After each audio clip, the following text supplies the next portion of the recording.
Hech kimni, hech qanaqa bu bolani bunaqa tug'ilishda aybi yo'q. Bu gaplaringiz bilan aytyapsizki, men 9 oy davomida bolamni tug'ilishi uchun o'zimga yaxshi qaramaganman, stressda bo'lganman, shuning uchun bolam shunaqa bo'ldi deb turibchi, siz aytyapsizki, men bolamni taqdirini yozdim deyapsiz. Tushundingizmi? Gapim ma'nosini? Yoza olasizmi? Yoza olmaysiz. Qachon taqdir yoziladi? Qachon yoziladi? Bu insonning taqdiri qachon yoziladi? 3 oyligigacha deb eshitdim. To'g'ri, 120 kunlikda yoziladi. 120 kunligida bu bolani shunaqa kecha gapirishi, boshida o'sha ismiga qaramaslik yozilib bo'lingan. Siz qanaqa qilib homiladorligingiz yaxshi o'tmaganligi sababli bunaqa bo'lishiga sababchi siz ilohiylashtira olasiz o'zingizni. Ana yo'q. Boshqalarni ham ayblab qo'yaman oladi.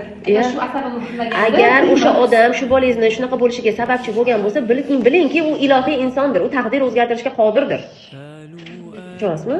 Hech kimni, hech qanaqa bu bolani bunaqa tug'ilishda aybi yo'q. Ne to что siz, ne to что qaynanangiz, ne to что uyingizdagi ukangiz, ne to что adez uylanib olgan xotin.